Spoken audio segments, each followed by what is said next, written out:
warm round of applause for Sandra, please.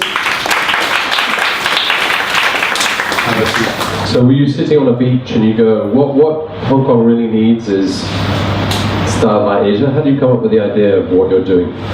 You had friends doing it, or is it a hobby? No, I think Sweden is very much in the forefront of everything technological or online. I thought in the gaming industry, right? Games. That too. But obviously, Skype was invented by a Swedish guy, Spotify as well, and all of those sort of like tech startups. Is that because there's nothing else to do in Sweden? Yeah. In the winter, it's so cold. Cold and dark that people sit inside and invent things. And so blogging had been a phenomenon in Sweden for a long time, many years.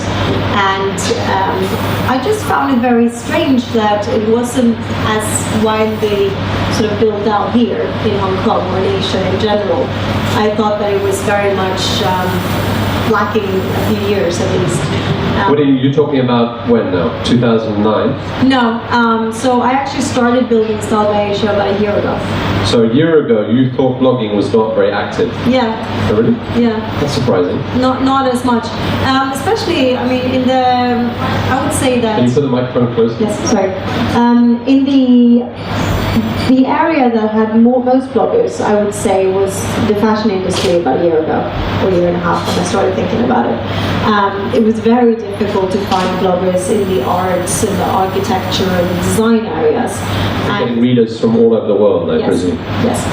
And so you said the US is one place. Where else are you getting readers from? In Europe, mostly UK at the moment, but it's growing steadily. We're also working together with different collaborations, or we're working on collaborations to spread the word more in Europe. As I said, the US is the second biggest reader base after Hong Kong. So if I was a reader in US, in Wisconsin, all right, New York, downtown Manhattan, why would I come to your blog? What do I get out of your blog? What do I get out of Style by Asia? You would get people who are actually on the ground in Asia writing about things, events, trends that they see on the street here right now. Okay, so I like it because I get stuff from Asia. Yes. Which I think is hip and cool. The beauty in being a part of a collaboration or a community. Okay. So much like you're doing here, you're gathering people in this sort of like online and tech industries. Yeah. I'm doing the same, but in the pure creative sort of style space, where I say, if you're part of the Style by Asia blogging community, not only do you reach out to maybe a slightly different audience than you would get from your own blog, and a lot of our bloggers have their own blogs as well, so this is a complement to what they do normally. It's obviously a way for them to market themselves, especially if they are professionals. It's a way to get their name out there and write about things that have value in what they do in their normally day-to-day job. But your model is that you are doing a little bit offline as well, right? Yes. So you're not saying I'm an online person. No. You're saying I want to do events, I want to work with fashion shows, I want to work with architects, I want to work with designers. Yeah. Tell us how you're engaging those kinds of communities. Yeah. So we've already this year had quite a lot of different collaborations. It started actually when you and I met at the Hub, where we were working quite closely together with them, and not only did we have... The Hub, for those who don't know, is? That's the fashion trade fair that was out at the Asia World Expo in February. There we had not only 8 pages in their fair magazine. So your job, what was your role at the Hub? They had a trade fair, and were you there as like a roaming reporter, or what was your... Yes, so basically I was there reporting sort of live from that 3-day fair, which was one of the pieces that I actually put up on the site myself. I wrote it myself. I also held 2 different panel debates there. One was on the future of retail in China, which was a panel with, among others, the godfather of denim, Adriano Goldschmied, who started Replay and Diesel. And we had another one on sustainability, where I invited some of our bloggers who are sustainable bloggers on the site to talk about sustainability in Hong Kong, not just in fashion, but across the disciplines. Basically, you're saying that if you're a designer, you should be seen, if I'm a designer, you are a platform for me to promote my product. Correct. But in a kind of nice, soft, gentle way. Yes. Right? We don't accept any sort of marketing pitches on the site, obviously. Do you get pitched by a lot of PR firms?